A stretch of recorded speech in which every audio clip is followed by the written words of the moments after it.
An emperor is crowned in Rome, and Western Europe suddenly believes the Roman Empire has returned. But the new empire will survive only one generation before brothers begin tearing it apart. Thousands of Saxons are baptized after defeat, because conquest and conversion have become almost indistinguishable. Vikings will burn monasteries, seize slaves, and carry Europe's surviving treasures back across the northern seas. One pope will put a dead predecessor on trial, dress the corpse in papal robes, condemn it publicly, and mutilate the body afterward. Another pope will be only 23 years old, while Roman families fight brutally over possession of the throne of St. Peter. Behind the violence, monks and scholars will preserve books, argue about grace, and redefine the Eucharist. This is the age when empire returns, learning revives, and the foundations beneath Western Christendom begin breaking again under new pressures. On Christmas Day in the year 800, Pope Leo III placed a crown upon Charlemagne and proclaimed him emperor in Rome. The ceremony did more than honor one king. It announced a restored Western Empire under Christian auspices. The papacy also gained prestige from the act, because Rome now seemed capable of recognizing and crowning a legitimate emperor in the West. 3 centuries have passed since the last Western emperor had been deposed. By crowning Charles, Leo restored the ancient Roman imperial title beneath the protection and symbolism of the Christian Church throughout the medieval West. Nearly all Western Christendom now stood, at least formally, beneath Charlemagne's authority. The British Isles remained outside his rule, but on the continent, his armies pushed well beyond the empire's old boundaries into new territories. His harshest campaigns were fought against the Saxons and their Frisian allies along the eastern frontiers of his expanding and increasingly violent realm. The Saxon wars became long, bloody, repetitive, and increasingly difficult to end. Charlemagne invaded, forced submission, withdrew, then returned when rebellion erupted again among peoples unwilling to accept lasting Frankish rule or baptism. He eventually resolved to drown resistance in blood and baptism, treating political defiance and religious refusal as a single challenge to imperial order. Those judged irreconcilable were killed, while many survivors were compelled to receive baptism. By 784, the Frisians had abandoned their struggle, and the final Saxon resistance collapsed roughly a decade later under relentless Frankish pressure and coercion. The result was a Christian frontier created partly through military violence. Some Saxons apparently feared that accepting baptism meant abandoning their old gods forever, leaving no supernatural power to return toward in future crises. Once baptized, the Christian God alone remained as the recognized divine protector. These forced conversions produced results, but they also helped normalize methods that later rulers would use against neighboring peoples throughout Christian Europe for centuries. Charlemagne also looked westward, toward the Muslim-ruled lands of Spain. His first Spanish campaign ended badly after promised Muslim support failed to appear, and his returning rearguard was ambushed at Roncesvalles. The retreat from Spain entered legend as later poets recast military defeat into a story of heroic Christian chivalry. The Chanson de Roland transformed Roncesvalles from a failed campaign into an enduring literary memory of courage, loyalty, sacrifice, and Christian warfare. That literary afterlife gave the disaster an influence far greater than its immediate political consequences. Later campaigns established a Frankish foothold beyond the Pyrenees and created the Spanish March near the Ebro River as a defensive frontier against raids. Charlemagne also supported Alfonso II of Asturias, whose northern kingdom was beginning the long struggle to recover Iberian territory from Muslim rule. War, faith, and imperial ambition now moved together across the western frontier. Charlemagne believed an emperor should govern not only soldiers and nobles, but also bishops, monasteries, worship, discipline, and the moral order of society. His restoration of empire therefore became a restoration of church order as well. The crown placed on his head in Rome created a political model that would shape Western Christendom for centuries after Charlemagne himself was gone. Charlemagne appointed bishops much as he appointed generals, though he repeatedly sought men whose learning and character seemed worthy of office. He ordered preaching to be delivered in languages ordinary people could understand. Sunday was to be kept as a day of worship and rest, while church tithes were collected wherever imperial authority reached. Monastic life, however, had lost much of its earlier discipline and intensity. Many abbots treated monasteries as sources of wealth and power, so Charlemagne decided that monastic institutions required systematic reform across his dominions. For that task, Charlemagne turned directly to Benedict of Aniane. This Benedict, not Benedict of Nursia, had abandoned court life to become a monk and gained a reputation for wisdom and piety among monks. Charlemagne placed him over the royal abbey of Aniane, intending that monastery to become a model for reform throughout the realm. The Benedictine rule became the standard toward which other monasteries were pushed.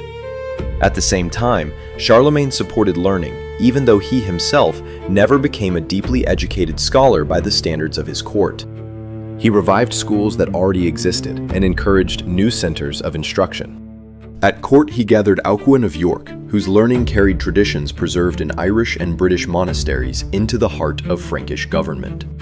From Spain came Theodulf, later Bishop of Orleans, who ordered schools to be established in towns, villages, and even rural settlements. Theodulf insisted that schools should serve poor children as well as the sons of wealthy families. This educational policy helped spread learning beyond royal courts and major monasteries, giving local clergy new responsibilities for teaching throughout the realm. This principle deliberately widened educational access beyond the sons of wealthy and powerful families. Other bishops followed Theodulf's example, and the number of students seeking education increased across Charlemagne's territories. This revival would later be remembered as the Carolingian Renaissance. Its achievements were modest compared with classical antiquity, but manuscripts were copied, schools multiplied, and scholarly habits survived through dangerous and unstable generations. Imperial reform therefore reached classrooms as well as battlefields and churches. Charlemagne's vision joined political order, Christian discipline, monastic reform, and learning into one ambitious program of imperial and religious renewal across Europe. Yet the success of that program depended heavily upon the extraordinary authority, discipline, and personal energy of a single ruler holding everything together. Once Charlemagne disappeared, the weaknesses inside his system quickly became visible. His empire had been built by conquest and held together by loyalty, family power, church cooperation, and constant royal intervention from the center. None of those forces proved strong enough to guarantee a peaceful succession. The very institutions Charlemagne strengthened would soon face civil war, economic change, dynastic rivalry, and a new wave of invasions from several directions. Charlemagne's empire did not long outlive him, because his son, Louis the Pious, possessed a conscientious character but weaker political instincts.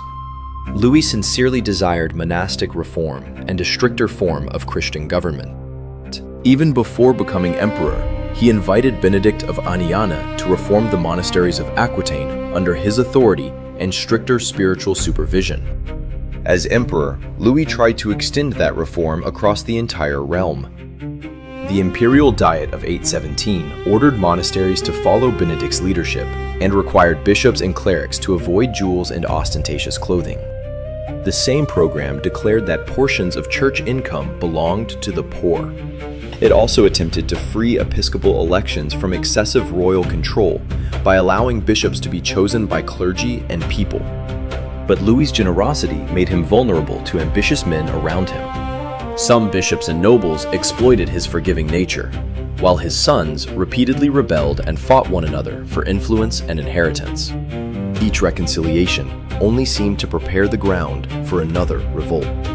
When Louis died, his possessions were divided among 3 sons, and the political unity created by Charlemagne fractured openly into competing dynastic realms.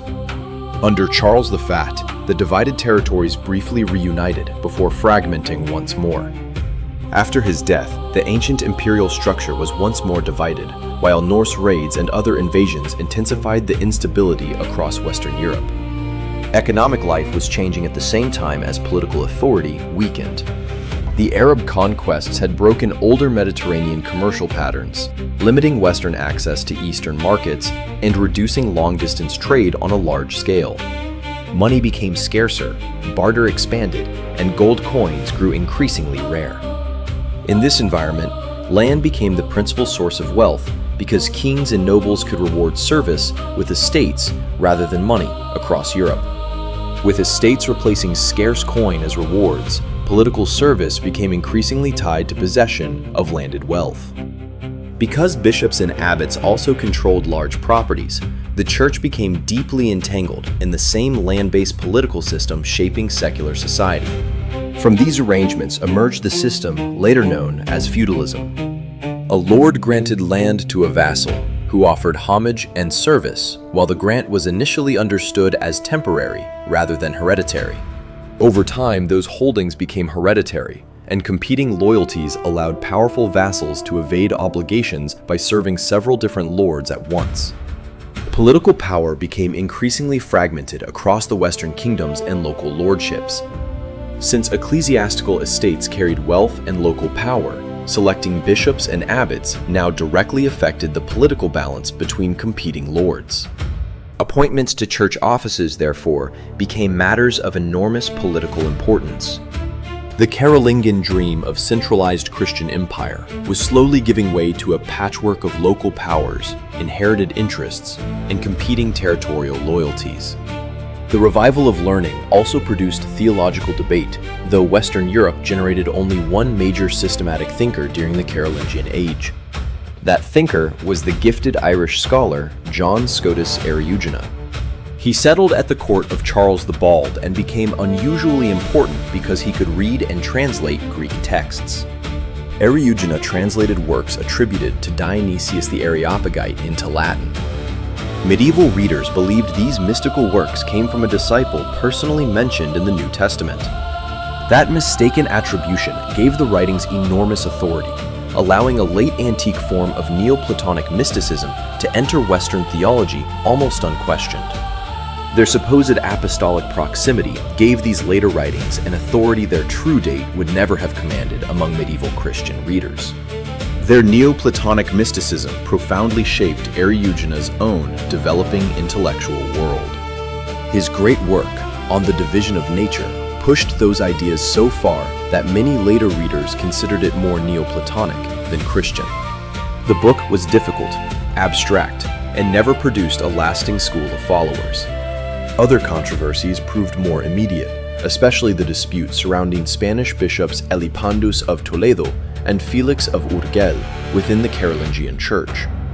They ministered among Christians living under Muslim rule, known as Mozarabs. These communities preserved older Spanish customs and liturgy, even as Frankish conquerors attempted to replace them with Roman and Frankish practices.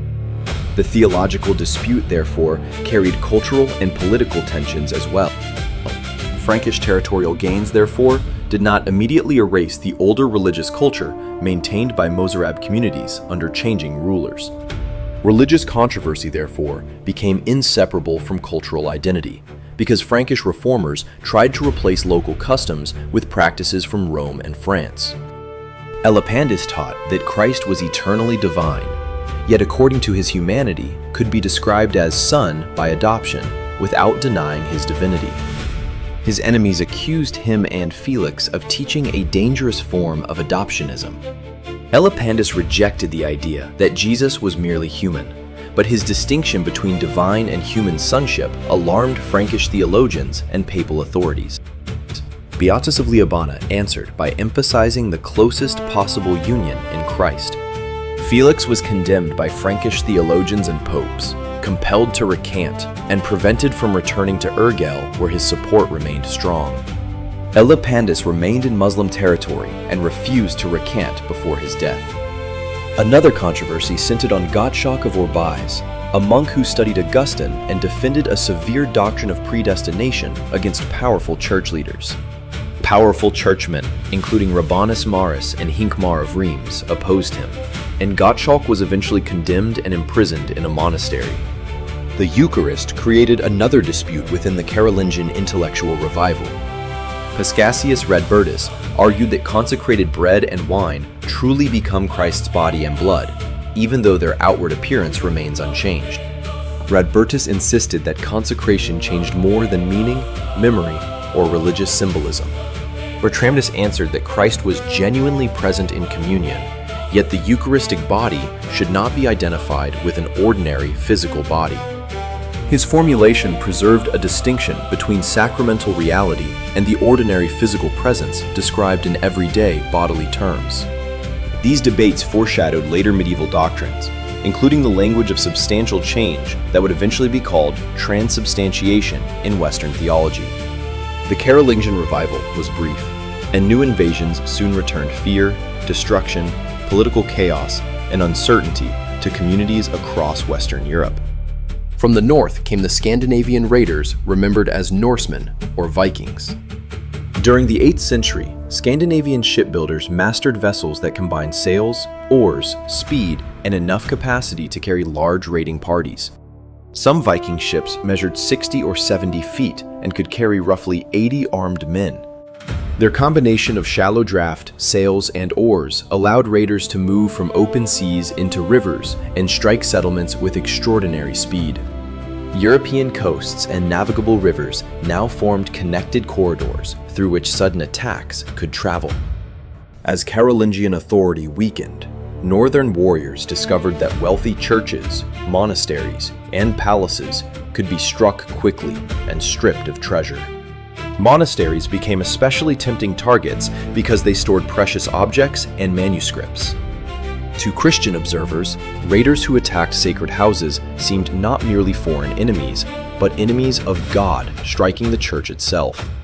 At first, attacks concentrated on Britain and the northern coast of France. Soon the Norsemen grew more daring, moving beyond seasonal raids towards settlement, conquest, taxation, and permanent political control over captured territory. In England, Alfred the Great offered the strongest early resistance. By the 11th century, the Danish king Canute ruled England while also commanding Denmark, Sweden, and Norway. Across the Channel, Viking armies struck Bordeaux, Nantes, and even Paris. In 845, they reached Paris itself, proving that even major Frankish cities could no longer rely upon imperial security or effective centralized defense. Norse raiders also entered Spain and reached the Muslim city of Seville. They crossed the Straits of Gibraltar, appeared in the Mediterranean, settled in Sicily, and established power in southern Italy as well. In northern France, Scandinavian settlers secured a lasting territorial base that would soon acquire a distinctive regional identity. That northern French territory became Normandy, a permanent Scandinavian foothold increasingly rooted inside the former Frankish political world. From that base, later generations became deeply integrated into Christian society before their descendants emerged as a formidable regional political power. From Normandy, descendants of these settlers would later cross the Channel and conquer England, transforming another kingdom through war and permanent settlement. Yet conquest changed the invaders as much as the conquered lands. Many Norse settlers gradually adopted the Christianity of local populations, while Scandinavian rulers later promoted conversion within their own homelands through royal example. In Iceland and Scandinavia, royal example could quickly become public religious policy. By Canute's lifetime, in the first half of the 11th century, almost all Scandinavians had been baptized. The feared raiders of one generation became Christian rulers in the next. Their transformation revealed a pattern repeated throughout medieval Europe. Invaders entered Christian lands, conquered them, then inherited their religion and institutions. The northern invasions destroyed much, but they also created new Christian kingdoms. While Scandinavian warriors pressed from the north, another wave of invaders arrived from the east and terrified the center of Europe. These invaders were the Magyars, whom Latin writers commonly called Hungarians. After settling in the region now called Hungary, their mounted armies repeatedly invaded Germany and crossed the Rhine more than once. Burgundy and northern Italy also felt the speed and violence of their campaigns. Their victories continued until German kings Henry the Fowler and Otto I dealt them crushing defeats during the 10th century and broke their momentum. Henry the Fowler checked the Hungarians in 933, and Otto I defeated them again in 955. Those victories ended the period when German and Burgundian lands regularly trembled under mounted Magyar armies sweeping westward with remarkable speed. With large-scale raiding fading, the Magyars increasingly entered a different relationship with the neighboring societies they had once attacked. The Hungarians then absorbed much from German neighbors and from the Slavic peoples they had conquered or encountered during their settlements in Europe. Missionaries arrived in Hungary from both Germany and the Byzantine Empire. Late in the 10th century, the Hungarian king accepted baptism, beginning the formal Christianization of his realm. His successor Stephen became known to later generations as Saint Stephen of Hungary. Stephen forced the conversion of his subjects and tied the Hungarian monarchy more firmly to the Christian order developing across medieval Europe. Hungary's Christianization therefore unfolded where missionary influence from Western and Eastern Christian traditions met.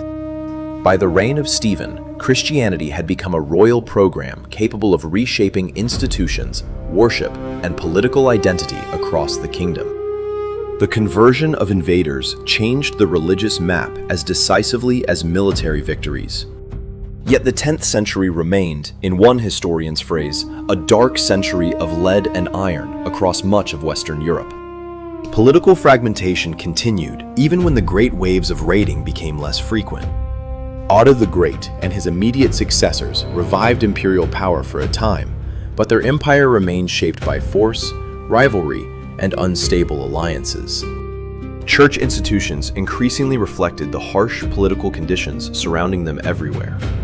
Bishops and abbots were often great landholders, and wealthy families increasingly treated ecclesiastical offices as prizes worth controlling for political advantage.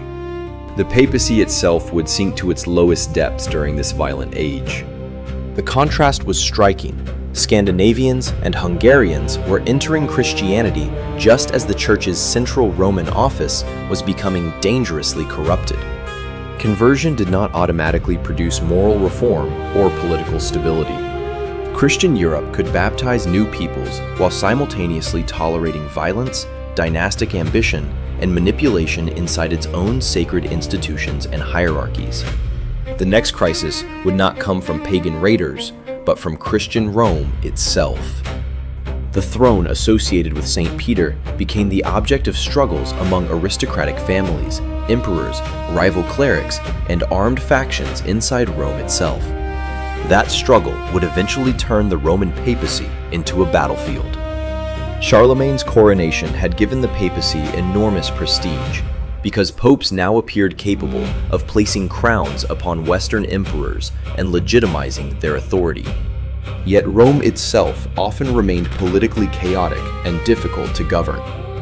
This weakness made the papacy vulnerable to bribery, deception, aristocratic pressure, and at times open violence among rival Roman families and factions. The decline was slower than the collapse of Carolingian imperial power.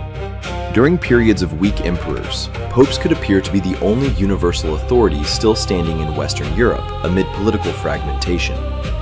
Pope Nicholas I embodied that confidence during the 9th century. His authority was strengthened by the false decretals, forged documents believed genuine and used to support expansive claims for papal jurisdiction. The false decretals were probably forged to strengthen papal authority over bishops and powerful local church leaders. Because contemporaries accepted the collection as ancient and genuine, Nicholas I could invoke its claims with unprecedented confidence against rulers and clergy alike. Armed with that documentary authority, Nicholas confronted rulers and senior clergy with confidence unusual among earlier popes. He rebuked powerful rulers, including Lothair II of Lorraine, whose marital conduct had already drawn papal condemnation. When Lothair died during an epidemic, Nicholas's prestige seemed almost limitless. Under John VIII, however, the first unmistakable signs of papal decline appeared amid war, fear, and unsuccessful appeals for military protection. John VIII was eventually murdered inside his own Roman palace by violent conspirators. According to the chapter's account, poison failed to act quickly enough, so an accomplice struck the Pope's skull with a mallet. After that, popes succeeded one another with increasingly alarming speed. Roman noble families fought for control, rival claimants appeared, and some popes were strangled or starved in prisons controlled by their successors. The darkest symbol came in 897 during the infamous Cadaver Council. Pope Stephen VI ordered the corpse of his predecessor, Formosus, dressed in papal robes, displayed, tried, condemned, mutilated, and thrown into the Tiber. The papal court had become almost unimaginable in its brutality. Soon, Sergius III returned with aristocratic support, while the powerful family of Theophylact, Theodora, and Marozia dominated Roman politics for decades. The office became entangled with imprisonment, violent removals, youthful candidates, and family succession. Marozia and her relatives turned papal elections into instruments of family power inside Rome. Later, Benedict IX even agreed to abandon the papacy for a financial settlement before withdrawing that decision and reopening the crisis. Otto III briefly imposed order and promoted the scholar Gerbert of Aurillac, who became Pope Sylvester II and attempted serious reform. But Roman families soon regained control after the emperor died. By 1045, 3 rival popes claimed authority, until King Henry III intervened, deposed them, and appointed Clement II through an imperial council. From that scandal emerged the beginnings of a new reforming age.